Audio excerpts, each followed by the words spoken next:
Quality Radio.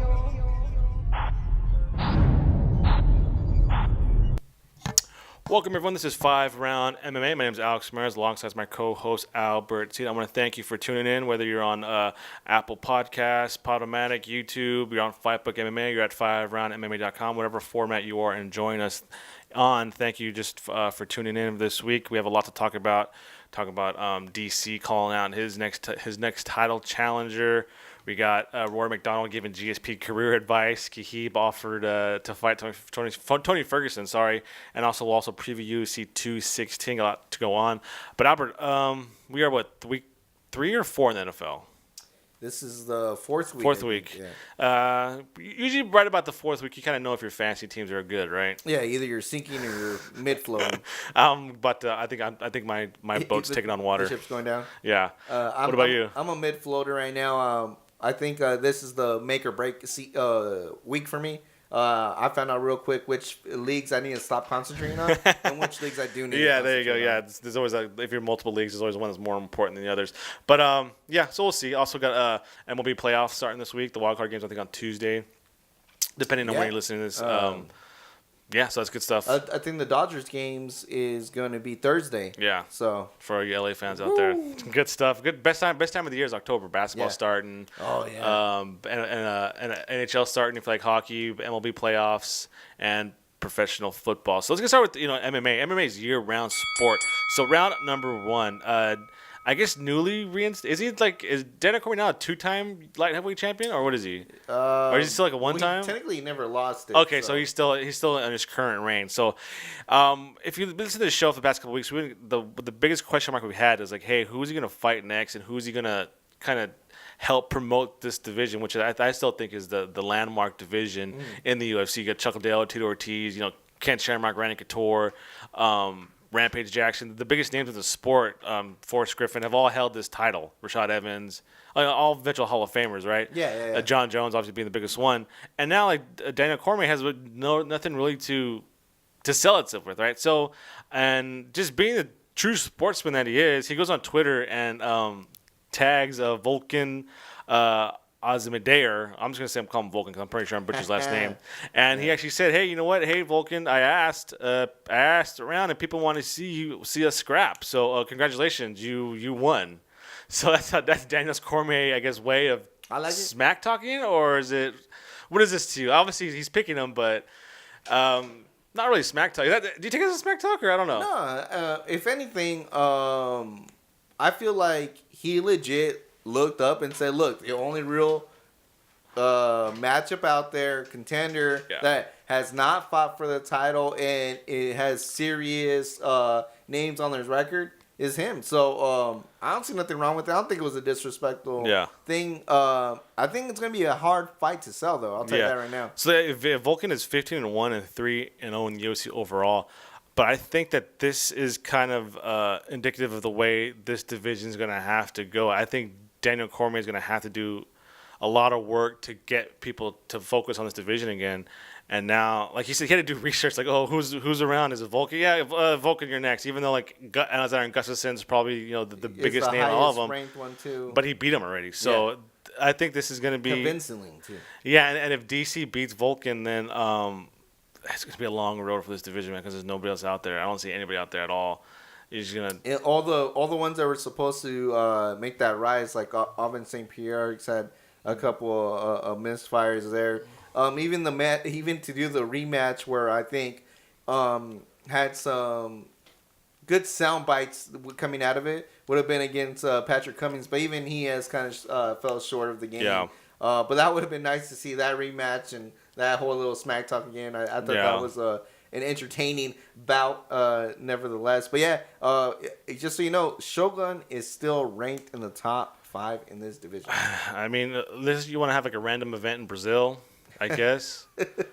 Anderson Silva, we talked about him, but he's gonna face Kevin Gastelum in the middleweight bout. And Jimmy Manuwa just lost against Volkan. So I wonder if DC's being nice and saying, "Hey, I asked people what they want, and they said you," or is it kind of, "Hey, there's nobody else here, so tag, you're it, buddy." I'll take the latter. Latter. Hey, you're it, man. There's nobody else here.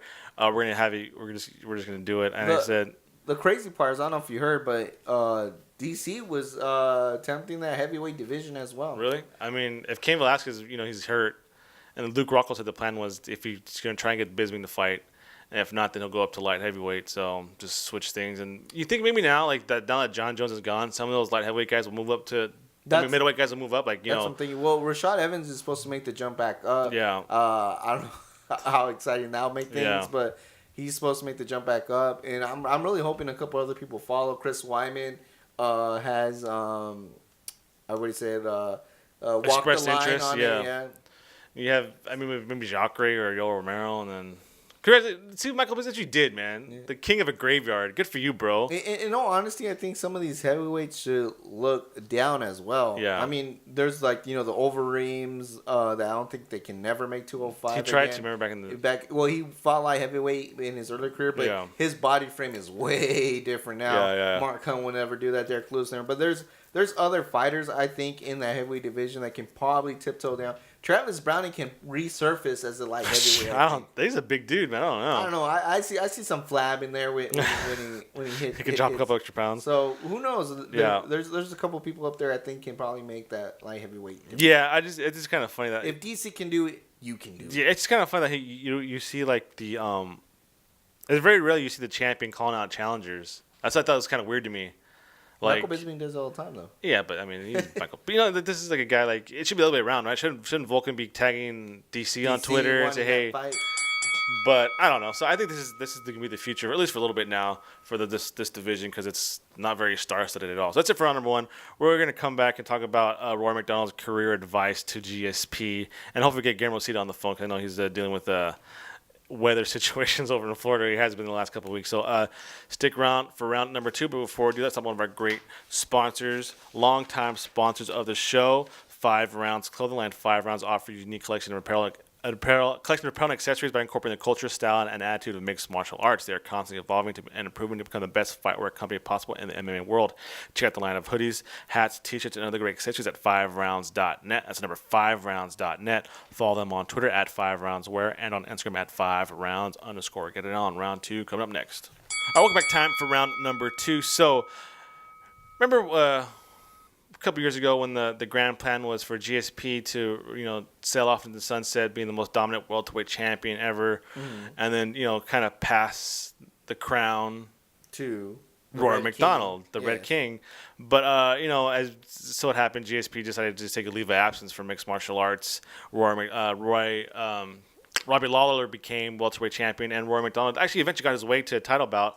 Probably still one of the best fights ever in MMA history. Yeah. He actually came up short, and then subsequently left the UFC now as the Red King in Bellator, kind of doing his thing there. So now we come back, cut to 2017. GSP's coming back, but now as a middleweight. So Rory MacDonald caught up, I think, with MMA Junkie, and they asked him, like, hey, what do you think about GSP going up to 185? And I thought he said some interesting stuff here. So there's a quote from Rory MacDonald. The 185 thing, I probably wouldn't have advised it, but he's his own guy. He has his own goals. He's obviously very talented. It'd be interesting to see what new skills he brings in there, or if he's going to revert back to his natural strengths. I'll be watching. I hope for the best. End quote.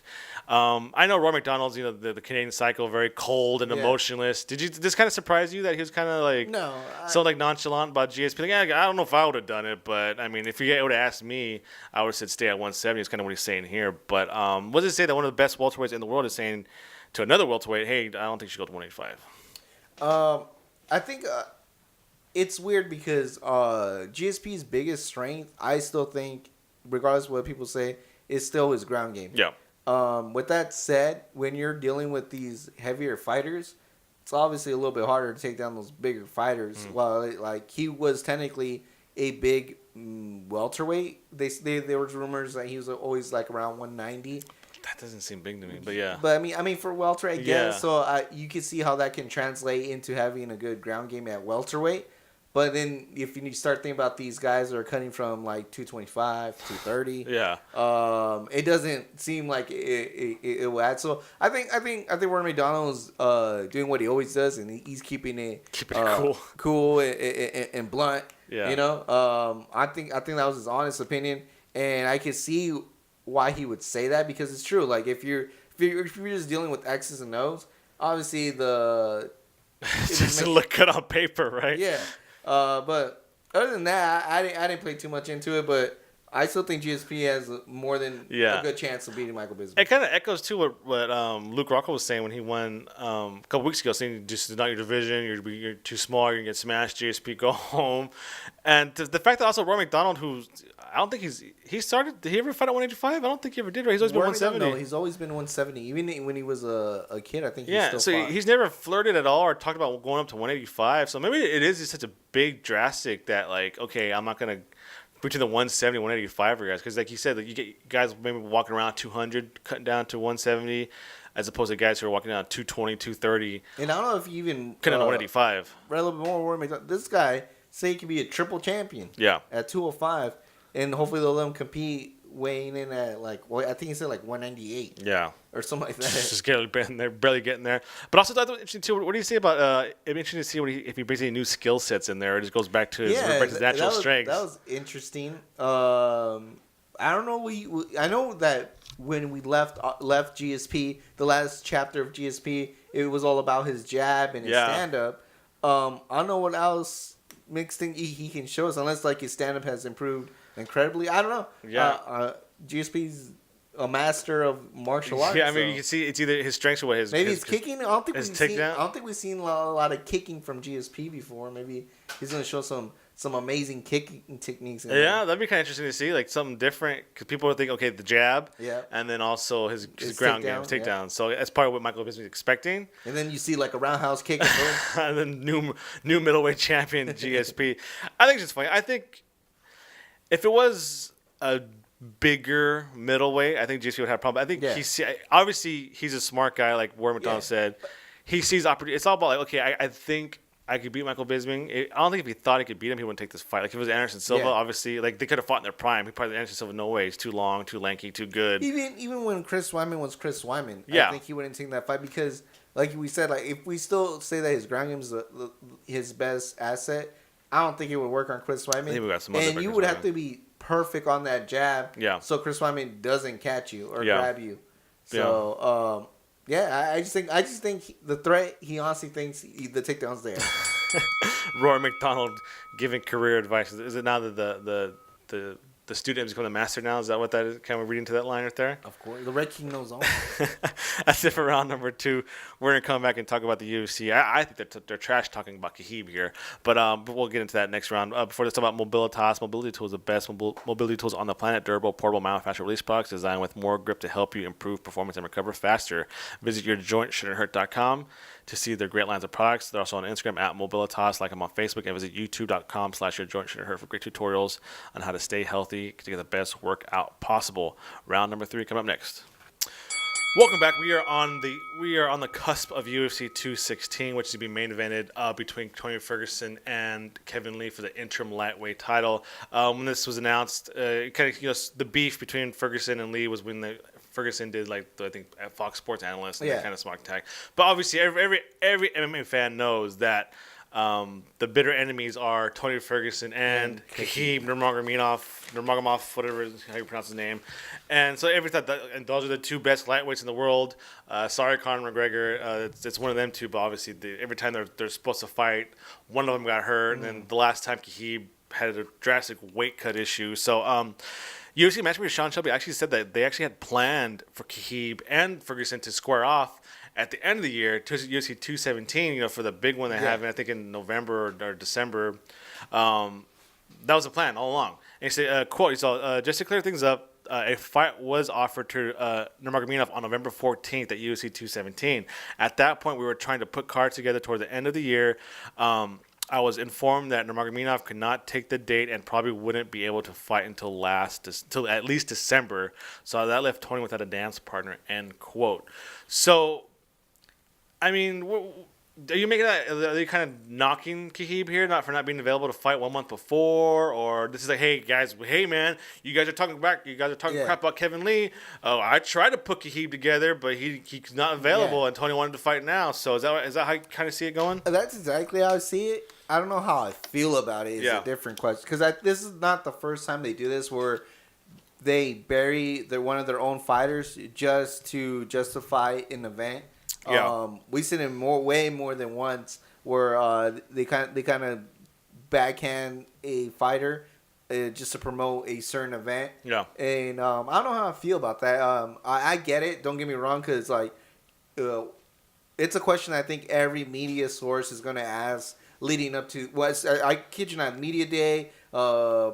Even in the post conference, his name's gonna come up. Yeah, they're gonna talk about that key matchup and why wasn't that matchup made? And I think they're just getting ahead of everybody and saying, look, quit asking, focus on this fight, sell this fight because this is the fight that's going on, and Khabib was just not available. Yeah.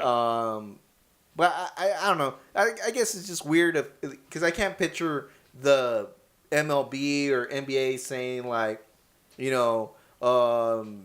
We told LeBron to play Game 7, and I don't know. It's like the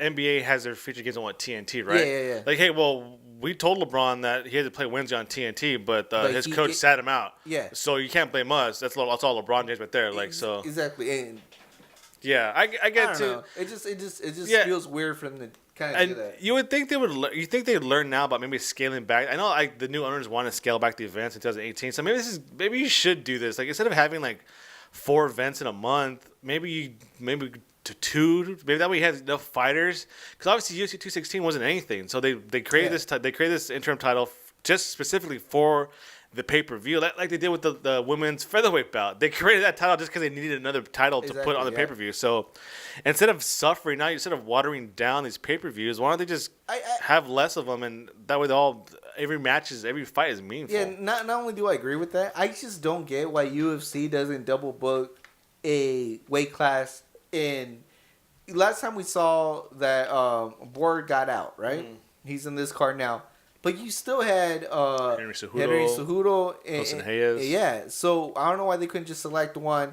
Almost you should do like a 3-way kind of thing. Like the third one's kind of a throwaway match, but let's not say throwaway. You know, they're in the UFC, whatever. Yeah. And then you just bump everybody up, and then the guy in the bottom straw, guess what? I'm sorry. You get booked on the next event. Yeah. And we'll find somebody for you. And I feel that's safer. Having paid for showing up at least, right? Yeah. And then I think that's safer and less risky because I always bite my nails when I hear certain fighters and when they announce the fights, I'm like, and then I see the undercard and I see no other person in that division. I'm like, man, that's some scary stuff because I don't think we're gonna see that fight. Something might happen, and we've seen it happen with the biggest events. And sometimes they're lucky in filling it in with someone that wasn't on the card. Yeah. But I think it's just a safer route. It's almost like back in the day when they had the tournaments. Like, they don't have alternates. Like, here's the main tournament, and then we'll have a few alternates. I mean, did Daniel Cormier win the Strikeforce Grand Prix as an alternate, or did he? No, he was in it, right? He as an alternate, DC won the whole thing. Yeah. Yes, that's kind of weird. And there's a bunch of lightweights out there. I mean, that I think could. I mean, you could even make the case to put Mike Chelsea in this card. Just in case. Yeah, just in case. Even though he's coming off a loss, but hey, he is a credible fighter. Yeah. And I think seeing him against either Tony Ferguson, for some reason Kevin Lee comes out, or seeing that rematch with Kevin Lee, and him, I mean, it just makes sense to me. I don't know. Yeah, so we'll see. I mean, Nurmagomedov is obviously sitting out watching this one fight, so we'll see what happens there. It's just interesting that Sean Shelby kind of called him out in his management team, say, hey, is it Sean AKA? Oh, AKA doesn't want to fight until December. So that's it for round number 3. We're going to come back and take a small break and enter the championship rounds. But let's talk about one of our great partners in Redemption Martial Arts. The Redemption Martial Arts Foundation is a nonprofit organization with the primary goal of bringing awareness to the bullying epidemic and providing people with accessible training and resources to help them combat bullying confrontations. Team RMA consists of individuals from all walks of life who share a common passion for making a difference and serve as anti-bullying activists. If you're interested in being a member of the RMA team or want more information, visit redemptionmartialarts.com for more information and visit on all forms of social media. Rise up against bullying. Championship rounds coming up next. Don't go anywhere. Welcome, everyone. Let's enter the championship round. So, round number 4, we are on, like I said earlier, we're on the verge of UFC 216. So, this week all the fighters are doing all the media stuff. And one of the most interesting ones that happened late last week was I guess like a breakfast luncheon with Tony Ferguson and Fabricio Verdum. And then I don't know how it happened, but they're sitting right next to each other, Ferguson and Verdum, and then all of a sudden, Ferguson's answering a question, and then Verdum kind of interrupts, and then Ferguson's all just kind of, do you tell him to shut up, right? Or just kind of, hey, I'm answering a question here. Yeah, but I think he did use the word shut up. Yeah, and then Verdum got super upset and started doing homophobic slurs, bantering towards Ferguson. But to Ferguson's credit, Ferguson's a lightweight, Verdum's a heavyweight. He stood up and said, "Hey, get out of here." So he did have the drop the mic moment though. We said, "Have fun fighting on my undercard, bro." So I kind of think like we talked this before on prior shows how a lot of people I don't think understand Tony Ferguson. He's kind of awkward. He's a little quirky. He's confident. And people might just take that as being a dick, Yeah.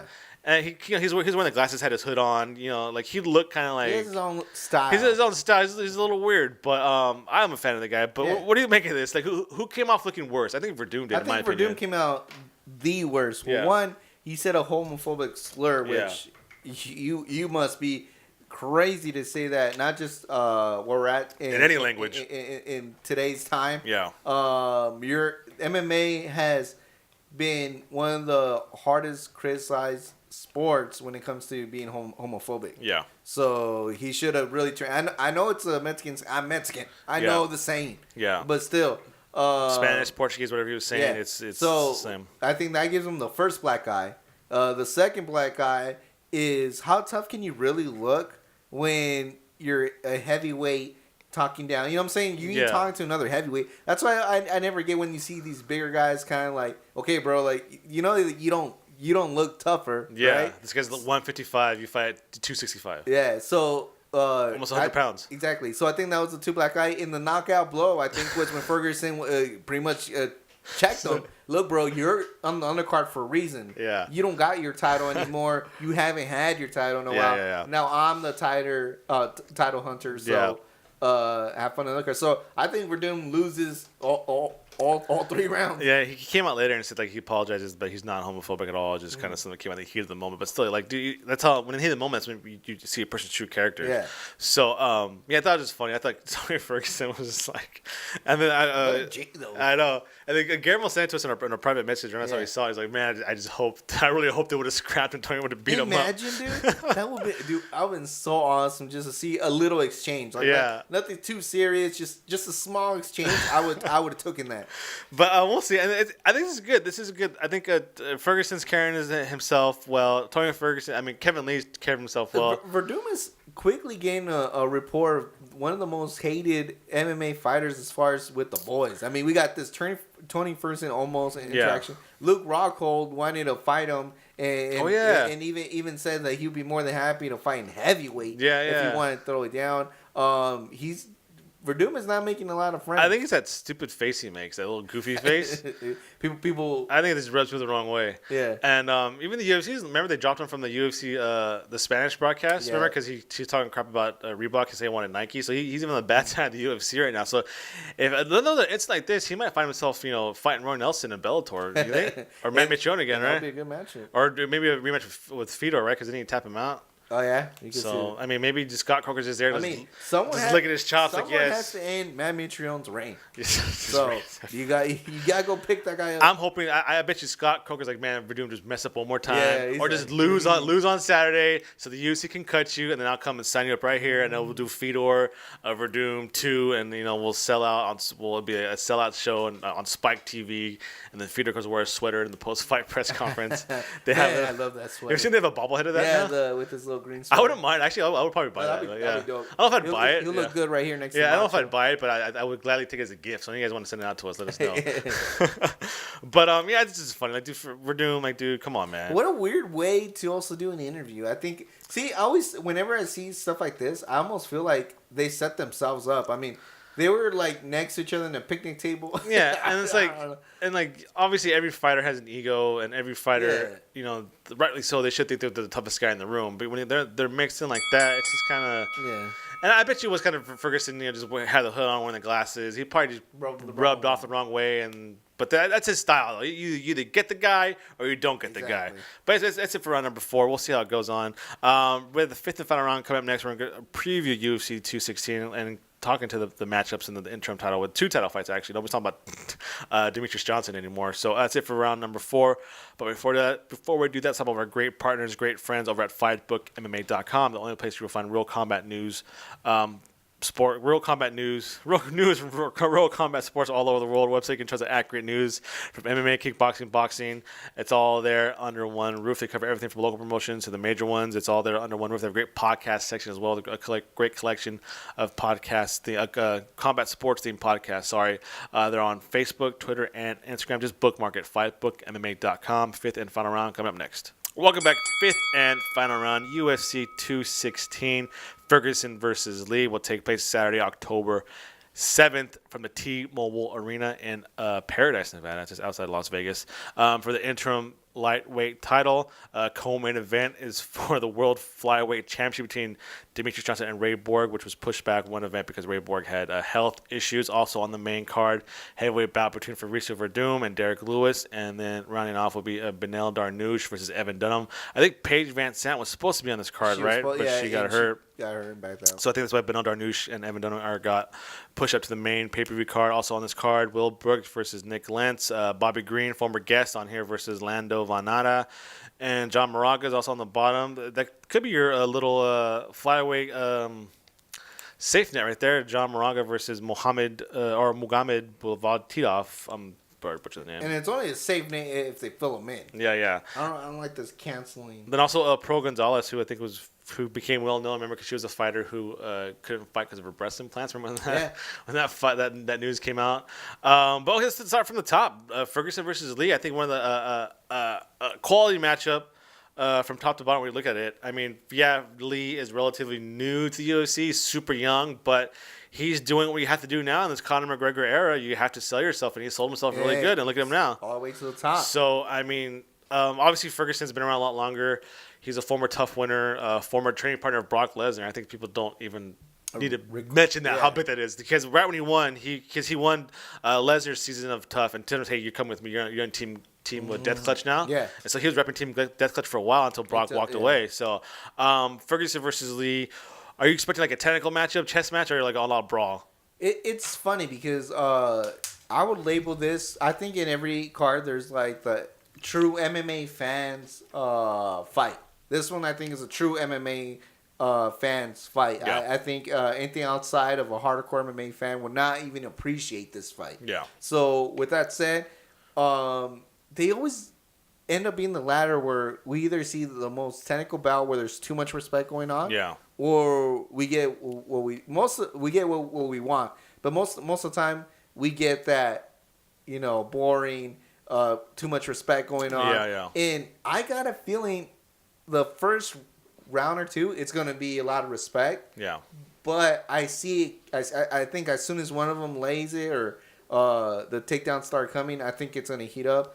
The third option, I do see a takedown fest. I really do see it. I see a takedown fest. Yeah, both the wrestlers potentially here, but either way, don't get it wrong. I'm excited to see the fight. Like I said, this one is the true MMA fans fight. And we've seen Ferguson in the past getting scraps, because he kind of if it's brought to him, he'll bring it back. But Kevin Lee, I can't remember. He's just so technical, so good that I can't remember him being in a scrap like a real brawl, a crazy exchange. Yeah. Because he's so tight and so so very technical. Yeah, technical. Yeah. Well, Ferguson, I've seen that before, but so we'll talk about technique. Obviously, we've talked a lot about Demetrius Johnson versus Ray Borg. I mean, this is, like I said, he's done the co-main event. They're running it back. He has the opportunity to break Anderson Silva's record if he wins, but nobody's talking about it because nobody cares about it. You want Ray Borg? There you go. You got Ray Borg. And then what a crazy turn of events. We get Derek Lewis versus Fabricio Verdum. Yeah, that one came out of left field, especially since Derek Lewis said he's done after the Mark Hunt fight. This really sounds like they want Derek Lewis to knock Verdum out and get him out of the UFC. Because you remember back a long time ago when Dana White was trying to get Tito Ortiz out of the UFC, and then he put him up against this unheard of fighter named Lyoto Machida. And then Leo Machida just kind of finished him off. Remember, like who's he fighting? He's got Machida's undefeated fighter. I don't know who he is, and all of a sudden, like, oh man, now we know who he is. Just because I think they kind of do still do it on purpose when they want to get rid of somebody. That hey, you know what? We're gonna put him against. I really hope they're hoping for Derek Lewis to knock out Verdum and send him over to Bellator. But undercard, I think Will Brooks, kind of former Bellator champion. I think we're rocky start. Hey, we're still waiting to see the Will Brooks that we know from Bellator. I don't think we still seen that Will Brooks. Yeah. Also, too, I want to point out, too, former guest on the show, Cody Stamen from Michigan, is actually on this card as well. He was hooked up with one of our great friends, Darren Kirkshank, who's a multiple-time guest on this show. So, I mean, you look at this around Bobby Green, like, hey, guys, FiveRoundMMA has been around for a long time.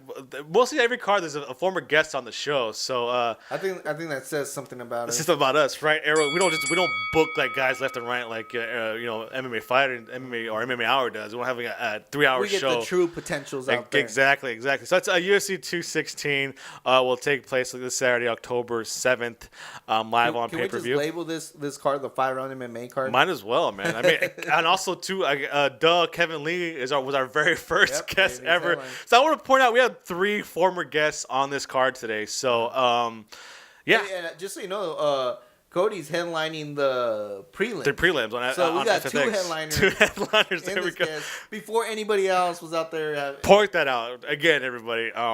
Yeah. So again, like, we're gonna keep heavy interest in them, and make sure to keep it. This is fight week, so our social media be blowing up. So make sure to follow us on Twitter and Instagram at FiveRoundMMA. It's FIVE_round MMA. Also keep an eye out on Saturday.